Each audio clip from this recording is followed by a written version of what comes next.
Welcome back to Seriously. Set in the roaring chaos of Prohibition-era Atlantic City, Boardwalk Empire follows Nucky, a political boss who runs the city like a business and treats loyalty like loose change. It's a world where politicians sip bootleg liquor, gangsters argue over respect, and every handshake comes with a hidden knife. If you like power plays, historical drama, and characters making wildly confident bad decisions, this story delivers all of it. Stick around, hit like, and subscribe, because things only get messier from here. At the start of Prohibition in early 1920, Atlantic City power broker Enoch Nucky Thompson runs the county treasury and quietly plans to get very rich. With legal booze gone, Nucky sees an opening and teams up with New York fixer Arnold Rothstein and rising gangster Charlie Lucky Luciano to move illegal liquor. At the same time, a desperate immigrant named Margaret Schroeder shows up pregnant and scared, asking Nucky to help her abusive husband find work. Nucky offers help, but only on his terms. Meanwhile, Jimmy Darmody, Nucky's former protege, comes home from World War I, restless and ambitious. Jimmy wants more than errands and handouts, so he starts pushing into bigger deals. That puts him on a collision course with the man who once guided him. Federal attention also arrives in town when strict Prohibition agent Nelson Van Alden begins sniffing around, convinced Nucky framed an innocent man. Trouble piles up fast, Jimmy gets involved in a violent liquor pickup in the woods, and Nucky covers the mess by making Jimmy pay up. Margaret's husband soon dies under suspicious circumstances, pulling her deeper into Nucky's world. She is questioned separately by Van Alden and Nucky's brother, Sheriff Elias Thompson, each fishing for a version of the truth that suits them. In Chicago, things turn bloody after the funeral of crime boss Big Jim Colosimo. His successor, Johnny Torrio, brings in a young enforcer named Al Capone, who proves he is more than muscle by dealing harshly with a nosy reporter. Back in Atlantic City, Nucky worries about an upcoming election while leaning on his aging mentor, Louis the Commodore Casener, a man who once ruled the city and still expects respect. To keep liquor flowing, Nucky partners with Chalky White, a powerful black community leader who controls key labor and distribution routes. The alliance brings money, but also violence, as Chalky's men are targeted and killed. Nucky uses his influence to get Margaret a job at a clothing shop, where she crosses paths with Lucy Danziger, Nucky's spoiled and possessive mistress. The tension between them is immediate and icy. Van Alden grows more intense, brutally questioning suspects until he learns Jimmy was involved in the woods shooting. This forces Nucky to decide whether Jimmy is still useful or simply dangerous. At a lavish birthday party for Nucky, he works politicians from Jersey City to Washington, trying to lock in future protection. Margaret runs an errand for the shop that sends her to Lucy's apartment, and afterward, she steals lingerie, acting out her frustration and loneliness. Chalky takes revenge on a local Ku Klux Klan leader responsible for a lynching, sending a clear message about power in his neighborhood. Jimmy heads to Chicago, where he teams up with Capone to expand territory by pushing out an Irish gang. The move succeeds, but the retaliation is brutal. A kind-hearted worker named Pearl, someone Jimmy cares about, is badly hurt in the fallout. Around the same time, Luciano starts tracking Jimmy for Rothstein and begins a disturbing flirtation with Jimmy's mother, Jimmy Darmody. As St. Patrick's Day approaches, Nucky's relationship with Eli worsens, fueled by jealousy and resentment. Pearl's injuries leave Jimmy guilt-ridden and angry.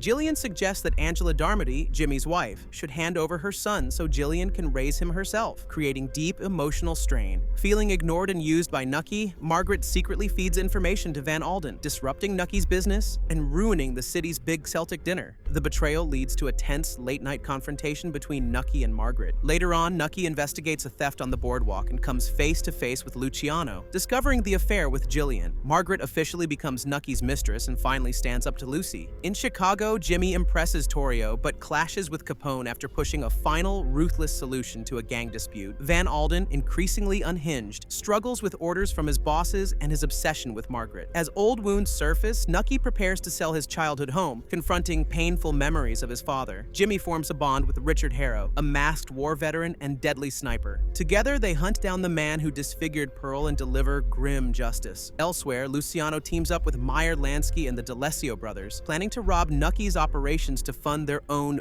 bootlegging empire. Angela begins a romantic relationship with another woman, chasing art and freedom, while Lucy and the Commodore grow impatient with Nucky's divided attention. Nucky travels to Chicago for the Republican National Convention and becomes intrigued by outsider candidate Warren G. Harding. Back home, the D'Alessio crew muscles into Nucky's territory, exploiting Eli's loose control. Margaret gets dragged deeper into Nucky's schemes, while Van Alden faces pressure from his wife over starting a family. Rothstein braces braces for legal trouble tied to fixing the World Series. Seeing danger ahead, Nucky calls Jimmy back to Atlantic City. The situation worsens when a reform-minded mayoral candidate threatens to clean up the city. Jimmy returns and confronts the Delesios, who are now importing scotch with Rothstein's backing. Before Jimmy can act, Van Alden arrests him for the Woods Massacre. Margaret pleads with Nucky on behalf of a friend, and Angela's hopes for independence collapse with Jimmy's return. Needing votes, Nucky asks Margaret to help rally women by supporting the right to vote, leaving her conflicted about her role. A fixer named Doyle switches loyalty back to Nucky and plots with Chalky to strike Lansky and the Delesios. Angela witnesses Jimmy's violent temper firsthand and plans to escape to Paris. Van Alden spirals further, lashing out at both Margaret and Lucy. As election day nears, Nucky finally admits hard truths to both Margaret and Eli about past crimes, including his role in Margaret's husband's death. The revelations shatter trust. Jimmy visits his dying father and re-examines his hatred toward Nucky and Jillian. Van Alden's partnership with Agent Sebso collapses after paranoia leads to a deadly river baptism. On election day, Nucky pulls every lever to keep Republicans in power. Torrio brokers a tense meeting between Nucky and Rothstein to cool their brewing war and manage Rothstein's indictment. Jimmy and Eli openly turn against Nucky, aligning with the bitter Commodore.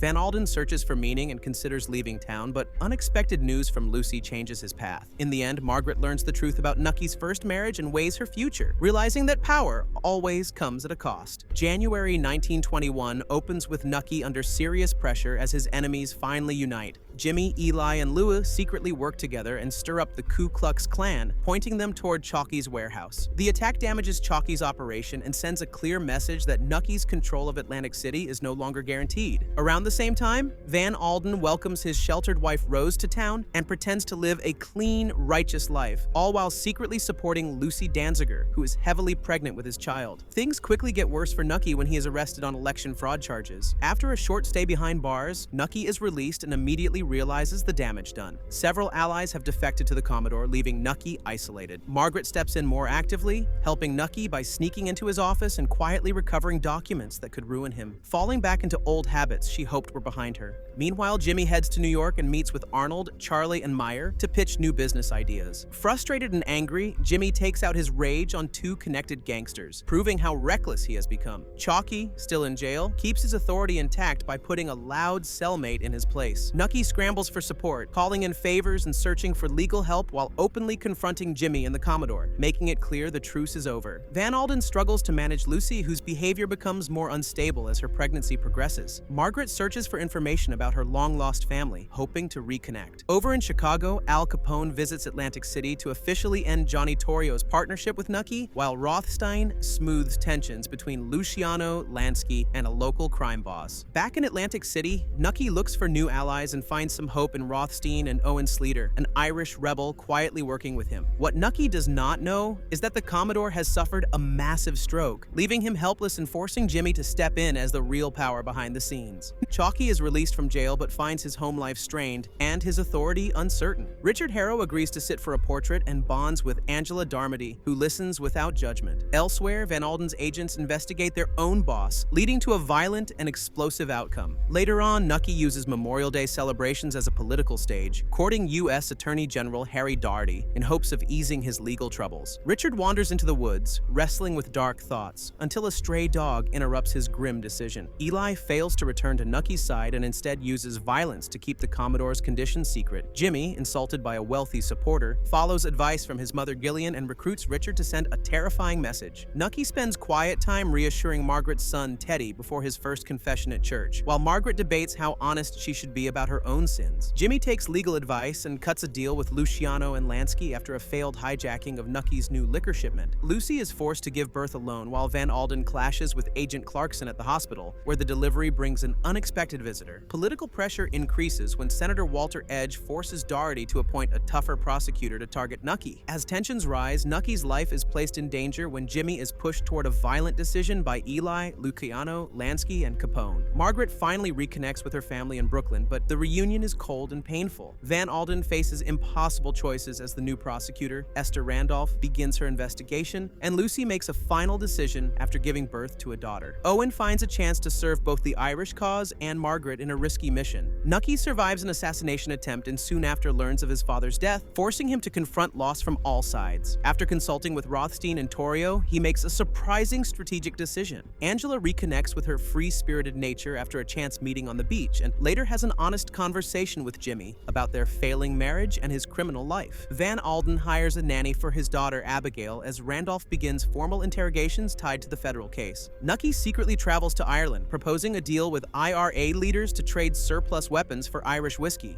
Back home, Margaret's young daughter Emily contracts polio, devastating the family. Randolph pressures Deputy Halloran for cooperation, tightening the legal net. As the famous boxing match known as the Battle of the Century approaches, Jimmy takes a hard stance against Philadelphia gangster Manny Horvitz. Chalky orders a labor strike by black workers across Atlantic City, turning the city upside down. In response, Nucky floods the city with Irish whiskey to weaken his rivals and hires Rothstein's lawyer Bill Fallon to lead his defense. Jimmy faces resistance from his partners and pressure to crush the strike, but refuses to meet Chalky's demands. Eli's attempt to silence Halloran backfires, giving Randolph grounds to push a murder charge. Desperate and guilt-ridden, Margaret turns to the church, begging for help as Emily's condition worsens. Manny's revenge against Jimmy arrives suddenly and ends in heartbreaking tragedy. As Nucky and Bill prepare their defense, a key discovery destroys Van Alden's career completely. Overwhelmed by guilt, Margaret considers confessing her sins in court. With Angela now dead, Jimmy travels to Princeton and drifts through drug-filled memories of his youth, his relationship with Angela, and a disturbing visit from Jillian years earlier. When he returns, Jimmy confronts his mother and finally settles unfinished business with the Commodore. In the final stretch, Nucky works to sabotage Esther Randolph's case by proposing marriage to Margaret and accepting Jimmy's offer to eliminate a crucial witness. Chalky's demands are met, ending the workers' strike. Van Alden flees to the Midwest with his daughter and nanny, disappearing from Atlantic City. Luciano and Lansky bring their heroin plan to Rothstein, signaling the future of organized crime. At the Atlantic City War Memorial, Nucky and Jimmy meet one last time, ending their relationship for good. As everything falls into place, Margaret makes a life-altering decision about the land deed Nucky gives her. New Year's Eve, 1922 arrives with trouble already brewing. A new player enters the picture, Gyp Rossetti, a volatile and easily insulted Sicilian mobster from New York. During a tense meeting with Nucky, Gyp learns that his shiny new partnership with Arnold is not as exclusive as promised. Feeling humiliated, Gyp unleashes a stream of racist insults, offends everyone in the room, and storms out, making it clear this feud is far from over. Meanwhile, Nucky juggles business meetings and personal fallout. Margaret's past actions catch up with him after she donates millions in valuable New Jersey land to the church, turning Nucky into a reluctant philanthropist. In Chicago, Van Alden is on the run and scraping by as a clothing iron salesman. He stumbles into a brewing conflict between Al Capone and rival boss Dean O'Banion. Back in Atlantic City, Jimmy's death leaves Richard Harrow raising young Tommy, while Jillian refuses to let the boy learn the truth about his parents. After that, Eli is released from jail and struggles to accept Nucky's plans for him and the cold new reality at home. Nucky meets Gaston, a shady special investigator acting as a bagman for Attorney General Harry. Angry that Nucky refuses to sell liquor to anyone but Rothstein, Gyp seizes control of the small town of Tabor Heights, New Jersey, and blocks alcohol shipments between Atlantic City and New York. Margaret pushes for better sanitary conditions at St. Teresa's Hospital, but faces resistance, while Chalky clashes with his daughter over her future. As pressure builds, Nucky prepares to receive a church award for charity, but suffers from insomnia and haunting dreams about Jimmy's murder. Richard hears that Mickey is falsely taking credit for one of his kills. Van Alden joins co-workers at a speakeasy. A young Benjamin Siegel gets roughed up by Joe's men. Margaret negotiates directly with the bishop to open a women's health clinic. Gyp temporarily reconciles with Nucky, only to explode again over an innocent goodbye. Later on, Owen's growing role in bootlegging annoys Nucky, especially when both men hide out in the home of a clever young liquor thief. Capone, furious over his son being bullied at school, takes out his anger on one of O'Banion's men. Charlie meets with Joe, who demands heavy taxes and warns him about trusting Jewish partners. Rothstein delivers a threatening phone call to Mickey. Ignoring orders not to move liquor through Tabor Heights leads to deadly consequences. Meanwhile, Van Alden confesses his secrets to his nanny Sigrid, but a visiting Prohibition agent forces him back into O'Banion's grip. Margaret hits roadblocks promoting her clinic. Jillian seeks advice from Leander about funding her brothel and is told she must change or stay trapped in the past. Nucky reluctantly uses entertainer Eddie to help singer Billy Kent advance. Someone attempts to assassinate Gyp, but he survives. Soon after, Nucky is arrested while trying to dodge political blame for the Attorney General. Eli and Mickey visit Tabor Heights. Richard befriends a war veteran and his daughter, Julia Sigorsky. Jillian takes a young lover she names James. While Tommy longs for stability, Margaret rekindles her affair with Owen. Soon after, Nucky is arrested while trying to dodge political blame for the Attorney General. Eli and Mickey Nucky visit Tabor Heights. Richard befriends a war veteran and his daughter, Julia Sigorski. Jillian takes a young lover she names James. While Tommy longs for stability, Margaret rekindles her affair with Owen. Back at home, Nucky and Eli share an Easter dinner with their families, briefly restoring warmth. Richard brings Tommy to dine with the Sigorskis, and Julia agrees to attend a carnival with him. Facing backlash for Tabor Heights, Jip negotiates with his boss Masseria. Jillian finally confronts her feelings about Jimmy's death in a dark, unsettling way. Arrangements follow for Nucky to attend a private club where he proposes a deal to Andrew. Johnny returns from Italy and gives Capone more power. Van Alden, now indebted to O'Banion, works for him at night while struggling at his day job. Nucky and Billy argue over what their relationship truly means. Margaret takes a public stand on birth control and searches for a birthday pony with Owen's help. Jillian cuts ties with Luciano and tips off Jip, leading to an assassination attempt on Nucky. Billy is killed in a brutal boardwalk explosion. In the aftermath, a concussed Nucky hides at the Ritz, battling fever and memory gaps while trying to lead. His family and closest allies help him plan next steps. Jip returns to Tabor Heights and starts his own import operation with Masseria's blessing. Richard takes Julia to a dance. Jillian blames Richard for Tommy's latest accident. George Remus is arrested for violating Prohibition laws. Nucky and Owen plan to strike back at New York by targeting Masseria first. A dangerous middleman who could expose Nucky and Dougherty is marked for elimination. Van Alden's new sales job draws Capone's attention. Richard and Julia grow closer. After Rothstein rejects them, Luciano and Lansky partner with Masseria. Margaret reveals to Owen that she is pregnant, but before they can escape together, Masseria's men kill Owen. All-out war erupts. Jip and his crew flood Atlantic City. Nucky goes on the run as Margaret disappears with the children. Injured Eddie and Nucky seek refuge with Chalky, who faces Jip in a tense standoff. Lansky warns Luciano to be cautious with heroin. Jillian betrays Richard and throws him out. Eli brings Capone from Chicago as an ally. The city becomes a battlefield. From a lumberyard base, Nucky works to weaken Jip and Masseria while keeping Capone and Chalky from turning on each other. In New York, Luciano is framed by Masseria and Rothstein using fake police. Jillian fails in a bizarre attempt to poison Jip. Nucky cuts a deal with Rothstein to break Jip's power. Chalky and Capone massacre Masseria's retreating men. Richard storms Jillian's house, killing several attackers, though Jip escapes. In the end, Nucky uses political leverage to settle his score with Rothstein. Richard gives Tommy a stable home with Julia's family, sacrificing his own happiness. Jip meets his last remaining men on a beach where his closest aide suddenly stabs him to death. Nucky tracks down Margaret, who ends their relationship for good. Alone but victorious, Nucky walks the boardwalk. Recognized by strangers, he is isolated, but Atlantic City is once again his. February 1924 begins with Nucky Thompson hiding away in the Albatross Hotel, choosing isolation over the boardwalk. He quietly secures a fragile peace with Joe and Arnold, hoping to stabilize business without drawing attention. Elsewhere, Richard travels home to reunite with his sister, but the road back is stained with violence as he leaves bodies behind. Jillian spirals deeper into addiction and desperation, selling herself while trying to regain custody of her grandson, until a charming stranger named Roy Phillips appears with promises of a better future. At the same time, revenue agent Sawicki gains a new partner, Warren Knox, who seems clueless, but clearly is not. Chalky White tries to keep the Onyx Club running smoothly, but his Lieutenant Dunn Pernsley stirs trouble with a booking agent and his wife. Meanwhile, Chalky faces pressure from Valentine Narcisse, a smooth Harlem boss who knows exactly what Dunn has done and uses it as leverage. In Chicago, Nelson Van Alden struggles with domestic life alongside his rigid new wife Sigrid, while also answering to an irritated Al Capone at work. It soon becomes clear that Knox actually answers to J. Edgar Hoover. Before heading south to Florida, Nucky soothes Eddie Kessler's bruised ego by giving him a promotion. Narcisse, asserting dominance, resolves the booking agent issue by having his wife quietly killed. Down in Tampa, Nucky visits old associate Bill McCoy and meets Sally Wheat, a sharp-tongued bar owner who quickly catches his attention. Roy convinces Jillian to pose as his wife, deepening her emotional dependence. Narcisse meets with Rothstein and later books singer daughter Maitland for the Onyx, bringing glamour with hidden motives. At college, Eli's son Willie attempts to sneak liquor from Mickey Doyle's warehouse for a party. Richard runs into trouble again, but his sister steps in to help him out. Federal pressure tightens around Nucky's operation. Narcisse recruits Dunn directly, tightening his grip on the club. Van Alden learns that Al and his brother Frank Capone are far more ruthless than Dean O'Banion ever was. Willie's prank spirals out of control, ending in tragedy. After Rothstein suffers another losing streak at cards, Nucky brings Meyer Lansky into the Florida business. Eddie parties with Ralph Capone, only to wake up arrested by Knox the next morning. Knox interrogates Eddie relentlessly, exposing his painful past and pushing him toward betrayal. Willie is arrested for the death of a classmate named Henry Gaines and calls Nucky for help. Jillian, unraveling further, turns to Dunn for drugs while insisting she will soon get Tommy back. Van Alden helps Frank and Al rough up political opponents, but the night ends badly when Frank is shot by deputized agents. Nucky provides Willie with a false alibi, bribes the Philadelphia district attorney to free him, and gives him stern advice. Not long after, Eddie, crushed by guilt over betraying Nucky, jumps from his hotel window to his death. Nucky meets Margaret briefly at Penn Station before leaving again for Florida, their conversation tense and unresolved. Investigating Eddie's death, Eli finds the key to Eddie's safety deposit box but is blocked from opening it. Richard returns to Atlantic City and encounters Paul Sigorski just after Paul receives devastating medical news. Chalky grows closer to daughter as they bond through music. Knox revisits Mickey's warehouse under a false identity but cannot shake memories of Eddie. In Tampa, Nucky, Lansky, and Charlie Luciano meet a new partner through Bill. Julia tells Richard what she needs from him emotionally. Nucky begins a passionate affair with Sally, blurring lines between work and desire. As headlines scream about the Leopold and Loeb case, Al Capone, still grieving Frank, murders a police officer in cold blood. Rothstein crosses paths with Margaret at her discreetly shady workplace. Dunn faces church leaders upset about drugs spreading in the community. Willie drops out of college, enraging Eli, and asks Nucky for work. Johnny Torrio is arrested at a distillery he recently bought, prompting him to order Capone to kill Dean O'Banion. Roy helps Jillian get clean, then admits his own obsession with her. Gaston Means secretly knows that Knox is really Jim Tolliver. Daughter reveals her loyalty lies with Narcisse, driven by deeply personal trauma. Tolliver learns about Willie's escape from justice and targets Eli as the key to destroying Nucky. Chalky raids one of Narcisse's drug houses, bringing along the two-faced Dunn.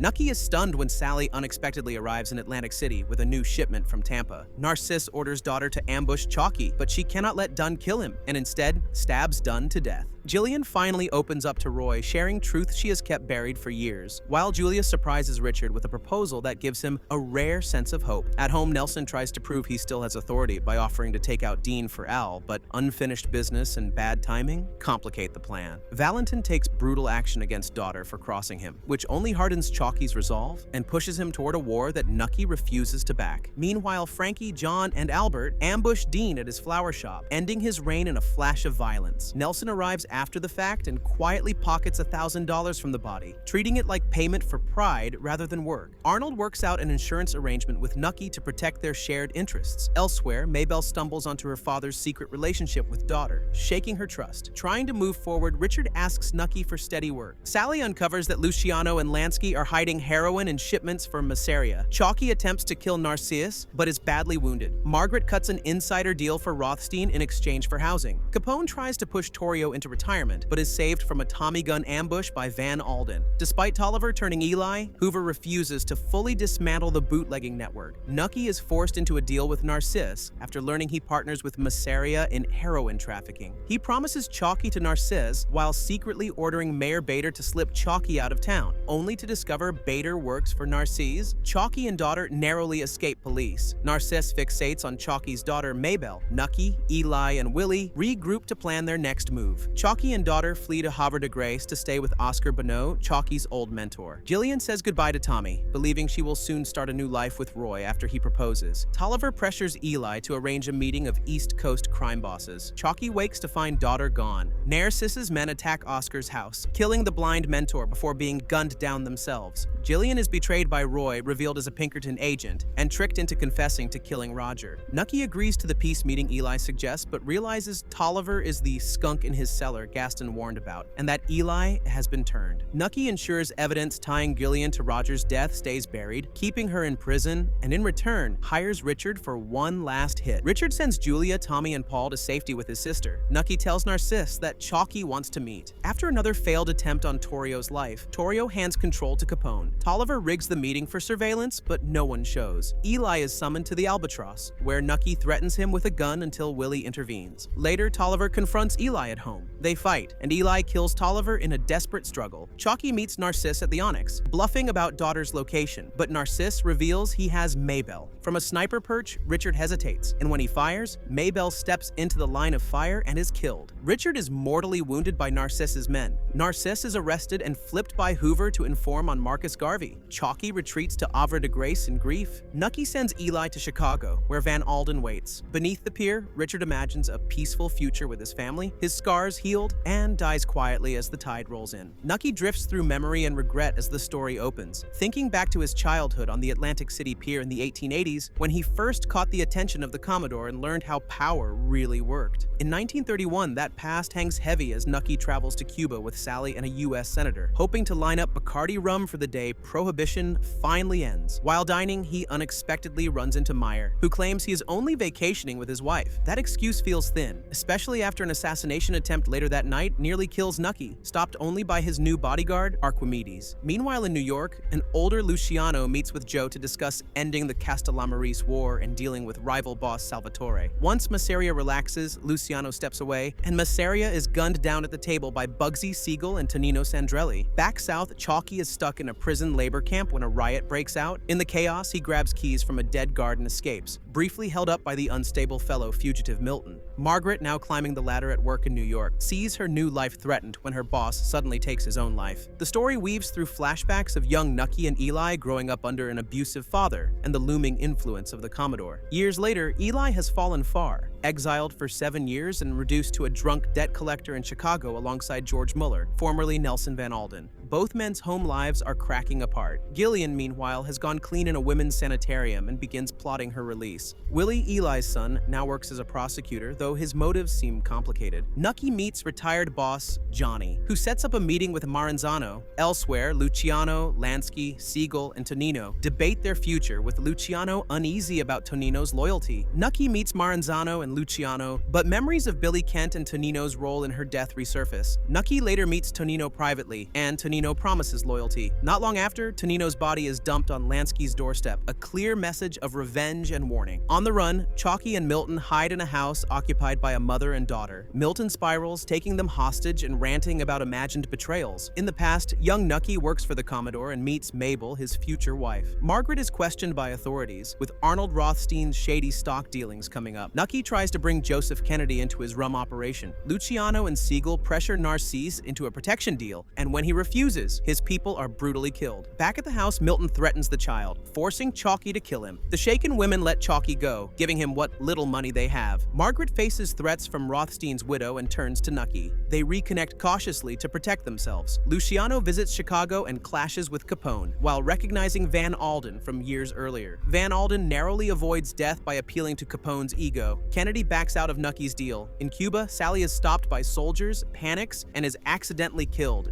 devastating Nucky. Years earlier, Nucky serves as a deputy sheriff, engaged to Mabel. In the present, Chalky seeks refuge with Nucky while hunting Narcisse. Tensions explode in the Muller household when an affair between Sigrid and Eli comes out. Federal agents arrest Eli and Van Alden, forcing them to spy on Capone. Nucky survives another hit meant to kill Maranzano and realizes Torrio has betrayed him. Chalky finds Narcisse but instead encounters daughter and her child. In the past, Nucky and Mabel expect a child while Nucky pursues a young pickpocket revealed to be Jillian. In the present, Nucky spirals after Sally's death, getting robbed during a drunken brawl. Eli and Van Alden fail to steal Capone's ledgers and are nearly killed. Capone learns the truth and keeps the ledgers. Chalky meets Narcisse, who offers him a deal to protect daughter's career. Chalky accepts, knowing it will cost him his life. Surrounded by gunmen, he faces death calmly, holding onto the sound of daughter's voice. War brews between Nucky and Luciano. Nucky kidnaps Siegel and Willie is taken in retaliation. Nucky offers everything he owns and promises to eliminate Maranzano. Mickey Doyle tries to plead his case and is casually killed. Chaos erupts and Archimedes is shot dead. In flashback, young Jillian is taken into Nucky's home. Later, Nucky learns the full horror of the Commodore's abuse and accepts the sheriff's badge, fully compromising himself. In the present, Maranzano is assassinated with Eli among the killers. Luciano and Lansky divide power and form a national crime commission. Nucky reads Jillian's letter, begging for compassion. With nothing left, Nucky drifts toward the ocean. Margaret manipulates stock trades to secure her future. Nucky says goodbye to Eli and visits comforts Jillian, now permanently altered by cruel medical treatment. Luciano orders Narcisse killed. Capone is finally charged with tax crimes. In the final moments, Nucky returns to Atlantic City, ready to leave forever, when Tommy Darmody confronts him and shoots him. As Nucky dies, he sees himself as a boy in the water, reaching for a coin, caught forever between past and consequence. And that's the ride. Betrayals stacked on betrayals, alliances lasting about as long as a cheap cigar, and Nucky learning the hard way that the boardwalk always collects its debts. Power shifts, empires fall, and in the end, nobody really wins, except maybe the ocean, which was patiently waiting the whole time. If this story proves anything, it's that in this world, loyalty is temporary, money is loud, and the past will absolutely catch up when it feels like it. See you in the next recap.